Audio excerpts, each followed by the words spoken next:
pada Ibu Sumarsi dan para dosen yang lain juga.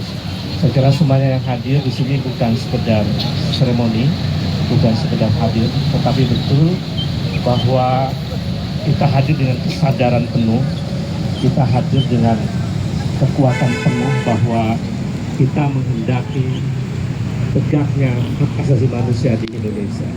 Hidup korban! Jangan diam! Jangan diam! Lawan!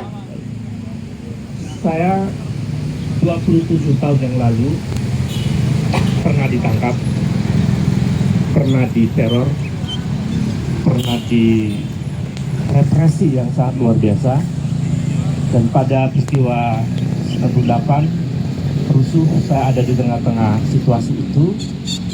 Dan pada peristiwa Semanggi 1 saya ada di situ berhadapan dengan Pang Surakarsa, termasuk ketika peristiwa almarhum Wawan ditembak, saya ada di sekitar situ. Antara Atmajaya di Semanggi, perjalanan menuju Universitas Profesor Mustopo. Suasananya sangat mencekam dan kita memiliki harapan besar agar 25 tahun ke depan hadir satu pemerintahan yang demokrasinya berkualitas. Hadir satu pemerintahan modern di mana good governance dan clean government berjalan. Hadir satu pemerintahan yang mampu menghadirkan keadilan ekonomi. Hadir satu rezim, satu pemerintahan yang mampu menempatkan seluruh rakyat Indonesia sebagai orientasi utama dari kekuasaan. Itu cita-cita besar dari gerakan 98. Dan kami sebetulnya waktu itu tidak menggunakan diksi reformasi sebetulnya. Diksi reformasi itu lahir dari gagasan elit. Dari pertemuan di istana, saya masih ingat, lalu Pak Harto membentuk kabinet reformasi, dan waktu itu Menko Polhukam Wiranto juga menyampaikan narasi-narasi reformasi. Yang kami inginkan waktu itu adalah bahasa lainnya sebetulnya revolusi. Kami kemas dengan nama reformasi total. Karena problem bangsa saat itu sangat luar biasa. Korupsi yang merajalela, pelanggaran HAM terus-menerus terjadi, dan puncaknya pada peristiwa Mei 1998. Data dari tim gabungan pencari fakta itu lebih dari 1.300 korban. Lebih dari 1.300 korban yang meninggal saat peristiwa 1998. Korban ini itu belum dihitung dengan korban-korban selama 32 tahun. Kasus Karangsari, kasus pelanggaran HAM di Aceh, di Papua, Tanjung Priuk, dan lain-lain. Sampai peristiwa 6566. Itu kalau di total, itu jutaan rakyat Indonesia telah terbunuh. Bagi kami, kaum akademisi yang sehari-hari mengajar, ini adalah sebuah kejahatan kemanusiaan yang tak boleh dimaafkan sampai kapanpun. Satu orang saja terbunuh karena arogansi kekuasaan. Bagi kami bisa mengorbankan untuk demi memperjuangkan tegaknya keadilan dan kemanusiaan kita. Dalam banyak refleksi teoritik, misalnya saya teringat dengan perspektifnya Giorgio Agamben, yang dia adalah seorang filosof, pemikir Eropa, dan melakukan perenungan yang sangat luar biasa untuk mengatakan kritik terhadap praktek kekuasaan, demokrasi, konsep-konsep kedaulatan rakyat yang seringkali menjadi tempat persembunyian dari praktek di mana warga negara ditempatkan sebagai homo sacer. Satu entitas warga negara yang secara subjektif tidak diakui oleh negara, diabaikan, dan bahkan boleh dibunuh atas nama kepentingan apa yang disebut dengan kondisi negara dalam keadaan tertentu. Saya melihat bahwa problem-problem yang kami dulu perdebatkan dan kami perjuangkan pada tahun 98, hari ini semuanya kemudian kita kembali settle. Pelanggaran HAM lama tidak pernah diselesaikan, tapi muncul pelanggaran HAM baru. Banyak peristiwa dalam 10 tahun terakhir misalnya, kita masih ingat tahun 2019 ada 2 mahasiswa yang ditembak mati di Universitas Halu Uneo ketika demonstrasi reformasi di korupsi dan demonstrasi tentang kitab undang-undang hukum pidana. Setelah itu peristiwa terjadi. Ada peristiwa di Bawaslu, ada kemudian peristiwa yang kemudian menggambarkan betapa represi kekuasaan sangat luar biasa.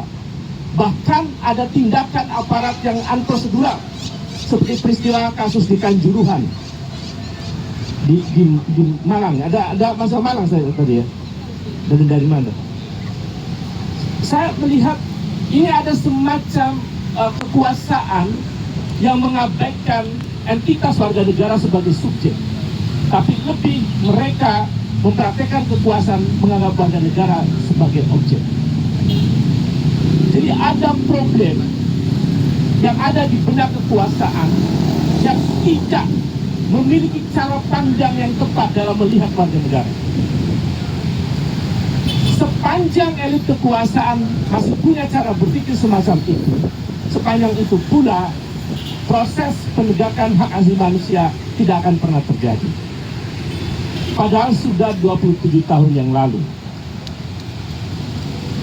Hal lain saya kira yang juga patut kita renungkan adalah keinginan tegaknya hak asasi manusia juga dibarengi dengan keinginan agar korupsi tidak terjadi merajalela, korupsi diberantas, dan seterusnya. Tapi fakta empiriknya, korupsi kita masih merajalela. Bayangkan, laporan PPATK terakhir terbaru itu menyebutkan ada lebih dari 900 triliun uang dikorupsi oleh praktek kekuasaan. Bukan 900 miliar, tapi lebih dari 900 triliun uang dikorupsi. Bagi saya, ini adalah pengkhianatan yang sangat luar biasa. Apalagi kemudian mereka berbahagia, bergembira dengan praktek korupsi itu di tengah persoalan hak asasi manusia tidak pernah dituntaskan. Hidup korban, jangan diam. Saudara yang saya hormati, teman-teman mahasiswa dan yang lain, tidak hanya itu, agenda reformasi juga menghendaki demokratisasi agar demokrasi berjalan secara berkualitas. Dari fakta empiriknya yang kita lihat, demokrasi kita mengalami kemunduran.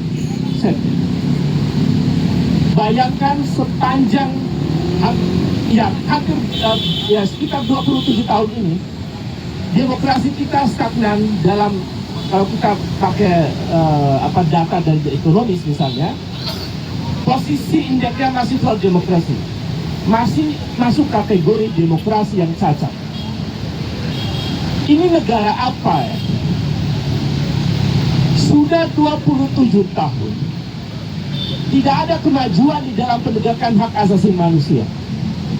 Sudah 27 tahun tidak ada kemajuan dalam soal pemberantasan korupsi. Sudah 27 tahun tidak ada kemajuan dalam soal membangun demokrasi.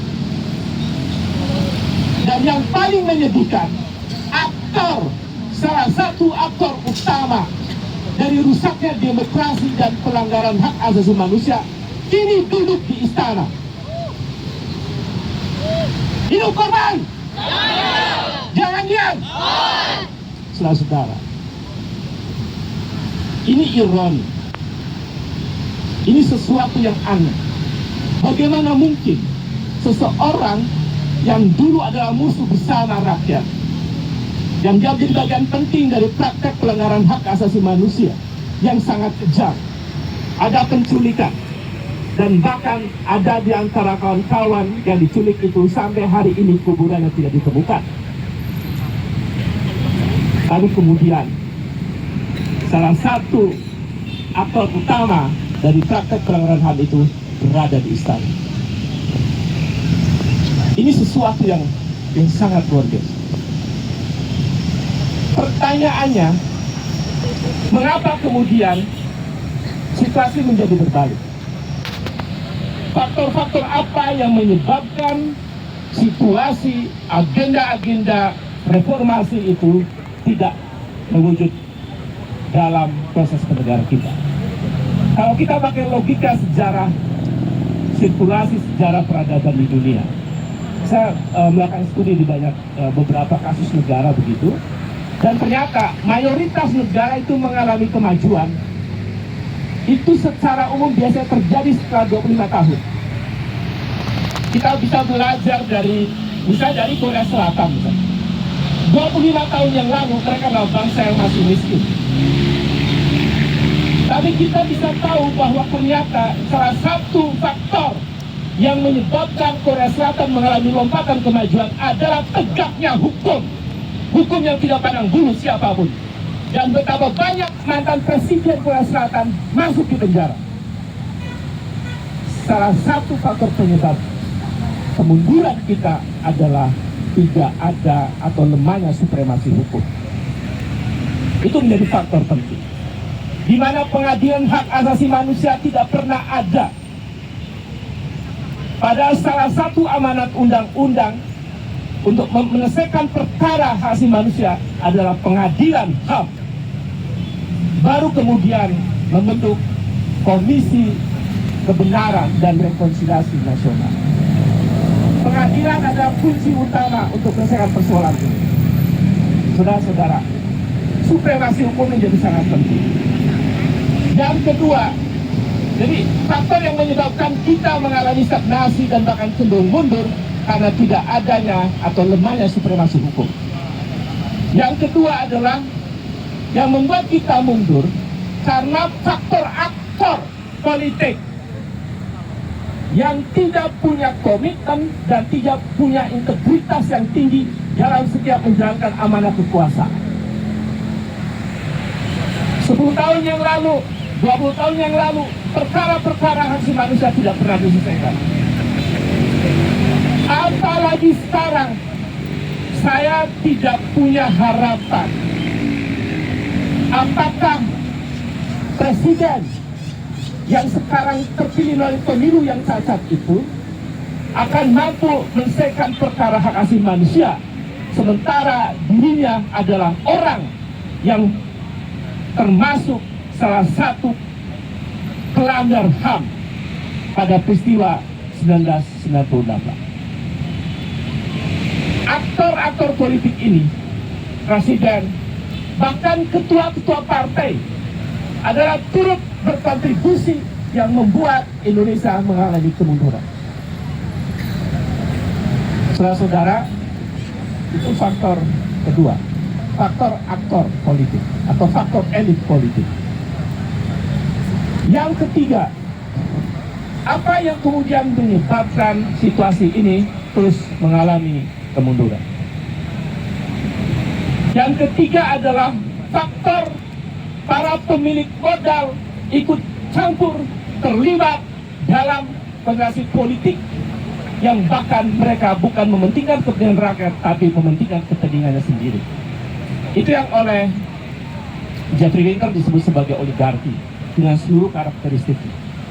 Saudara-saudara, mau tidak mau, persoalan bangsa ini menjadi carut marut juga ketika kemudian para oligark terlibat di dalam arena politik. Oleh karena itu, menurut saya, oligarki juga adalah bagian yang turut memiliki dosa besar dalam politik kita. Yang keempat, apa yang menyebabkan kemudian ini terus mengalami kemunduran? Yang keempat adalah proses demokrasi itu mengabaikan prinsip meaningful participation. Tidak ada proses partisipasi bermakna di dalam hampir seluruh proses produksi regulasi. Kita ingat misalnya Bagaimana revisi Undang-Undang KPK tanpa mendengarkan aspirasi mahasiswa, buruh, rakyat, dan civil society. Bagaimana Undang-Undang Cipta Kerja tidak mendengarkan aspirasi publik, buruh, mahasiswa, rakyat, civil society, dan seterusnya. Bagaimana Undang-Undang Minerba, bagaimana Undang-Undang KUHP, dan seterusnya. Minus atau meaningful participation. Partisipasi bermakna itu kemudian tidak menjadi bagian penting dalam proses regulasi. Saudara-saudara, faktor lain yang juga kita mensoroti adalah ekonomi kita juga stagnan sebetulnya. Angka pertumbuhan ekonomi kita stagnan di 5%. Itu bayangkan ya, setelah 90 tahun kok kita masih di sekitar itu saja. Di kuartal pertama ini kita hanya mencapai 4,8%. Angka pertumbuhan yang kecil kalau dihitung dari tahun 2011. Jadi proses politik yang carut-marut ini, yang kacau, berdampak kepada kondisi ekonomi sebetulnya. Ekonomi yang buruk adalah akibat dari praktek politik yang buruk. Saya mengajar ekonomi politik juga, selain sosiologi politik dan lain-lain. Sebetulnya kita patut bertanya, mengapa ekonomi kita juga tak kunjung bangkit? Ini kan pertanyaan penting. Mengapa? Logika sederhananya, ekonomi akan mengalami pertumbuhan jika proses produksi berjalan mengalami peningkatan. Proses produksi berjalan meningkat jika ada investasi. Kalau tidak ada investasi, ya nggak mungkin ada peningkatan angka pertumbuhan ekonomi. Ini sederhana ya. Kita menggunakan logika mereka, logika kapitalis. Saudara, pertanyaannya, mengapa investor dalam negeri dan luar negeri itu nggak mau investasi juga? Atau minim? Ini karena soal trust, soal distrust di situ, soal ketidakpercayaan kepada pemerintahan. Jadi faktor kepercayaan itu, faktor trust, faktor penting untuk membangkitkan ekonomi. Jadi kalau ekonomi tidak bangkit, ini artinya tidak ada kepercayaan publik nasional maupun internasional pada kekuasaan. Pertanyaannya, mengapa pemodal nasional dan pemodal luar negeri tidak percaya pada kekuasaan? Karena pemerintahannya membawa cacat bawaan.